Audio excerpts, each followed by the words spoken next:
Hi, welcome to the YissakarScribe. Today I'm going to be doing the last video. I actually was going to make separate videos. I'm going to quickly touch on the individuals that were on the set of Jubilee. Now there's three individuals. I'm going to combine them all together in one video because I really don't have a lot to say on Xiala, who as far as I know, she's a lesbian that once upon a time, then she became married. And then there's, good grief, I have my notes here. There is Rodrick, and then there is Samuel. So I'm going to talk about Rodrick and Samuel. I think Rodrick's story of being in the church, and I think he's in the church, he talks about issues in pride parades, and he has kind of the stance that I believe a lot of people in the LGBTQ are seeing, that just because someone doesn't believe it's right for them, or if they have a religious belief about homosexuality, that does not make them transphobic, and it doesn't make them hate themselves either. That was a huge claim inside the debate, and I'm really glad Rodrick brought it up. Those type of things. I think that they talked in the React video that they had. They really talked about a lot of different things. Their take, when I followed him, was just that really just dealing with crying and depression and opportunities. He does talk about how people resort to him and tell him that he is much better. I would love to have known how in the React video, but like I said in my other videos, it was like I was watching a church sermon from a charismatic stage. And so I don't think it was very, very helpful to see that. He does talk about dreams, but then he makes a parallel. Just like Xiala does, and the others, they go into this big charismatic thing. One of the things that I feel that was a disservice is Xila's experience with autism.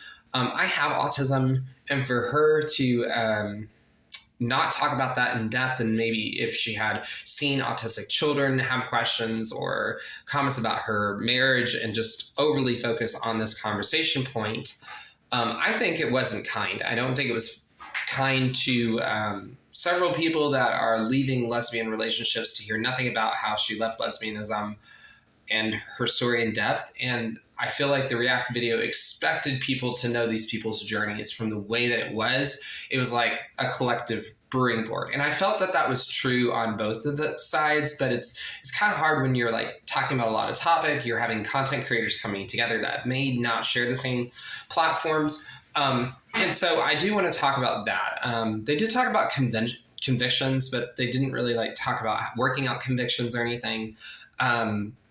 And again, they just all really focused on declaring Christ. Is that a wonderful thing to declare Christ? Yeah, I think you should share your faith.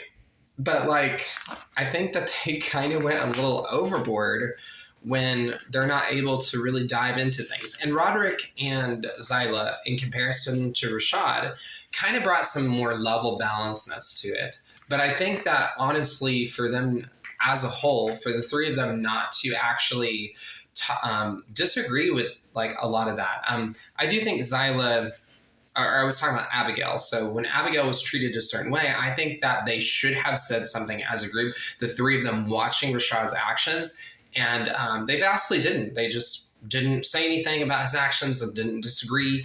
And I think that's not okay. I think that that is a room for all of them to grow. And if you're going to have conversations like this on other platforms, like you and other people, I might eventually see you guys one day on the same platform or vice versa. I think it's really important to not sit there and to ignore things like that. I think that wasn't helpful. I think Xila's experience in mental health should have been added to the conversation more. She should have maybe replied to Candace's comments about statistics or other things like these studies say. And I think she's just really, she said on the React that was kind of, she wasn't sure. And I think for a starting conversation, I think it's a great starting conversation to ex-gay theology and ex-gay like apologetics. But seeing the three of them not really focus, even in the React video, on some areas, I think are really, really important to talk about other areas. That being said, I'm going to touch on Samuel. Now, I just want to do a little digging. I wanted to get to know Samuel. I followed Samuel Perez. He's the only one I actually followed besides being inundated with so many videos from the Mr. Brandon on TikTok. Oh my God, he has so many videos on TikTok. And he keeps spreading narrative, but I did a whole video on him. With Samuel, I think that Samuel was really, really helpful to talk about how ex-gay people are treated, and he started to allude how they're treated in the church, but he didn't really say it. On his own platform, he really talks about that. He talks about demonization, which is interesting that he actually didn't confront Rashad on that. I think that that is not helpful. If you're going to have an interview and you're going to have a conversation about that, then talk about the meeting and talk about points that are not just about demons and not just about spiritual gifts and offices. And I think that as someone that, like, I've watched a little bit of some of his stuff online as far as, like, where is he at? He does spend a lot of time actually studying. I feel like he's the only one that does, like, out of all of them. I also believe that he's the one that kind of almost hitting it from, like, a community standpoint. How do we take care of people in general? He did talk quite a little bit, and I have some notes that I took over him that I would love to talk about. So in his kind of rebuttal on that, he really says that he doesn't take, the only identity he has is a child of God. I think that, like, that's helpful for some people. I think it's very helpful for him to make that point. But for a lot of people, like, they have this aspect of queerness or homosexuality, which I talk about in depth, not necessarily being the same thing. And if you're one of them, go check out my playlist. I talk over and over and over about that being a part of the lives that we have. It doesn't necessarily mean homosexuality. That's where I differ from the more socialistic or liberal side of the group that you were going into. It was, in my opinion, very socialistic especially from Brandon over there. He does talk about pride in the church. He does talk about issues, but he doesn't talk about what the church is doing to resolve those issues. I do think some of the resolve is just them being there, having conversations.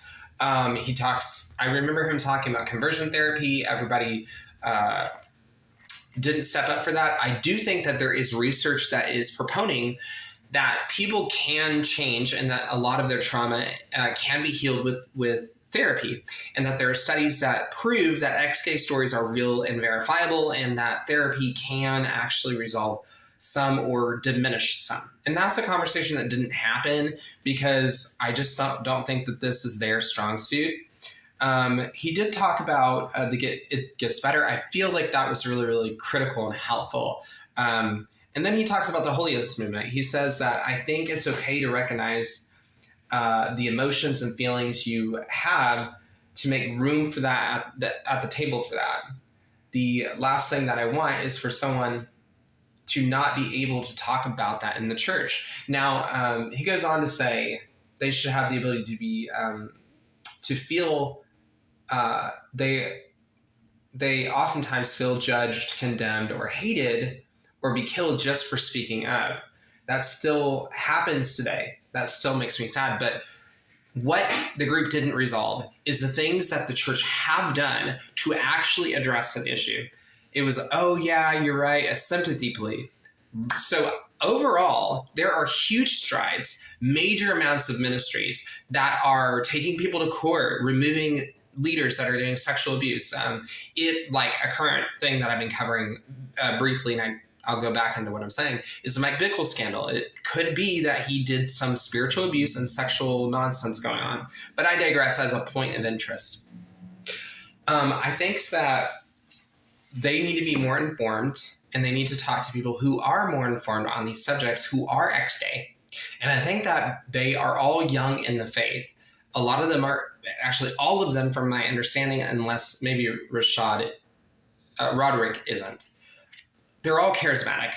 And this is why it's a good thing to talk about, because you get to share that aspect of Christianity. That is also the drawback, because that is the only angle you have.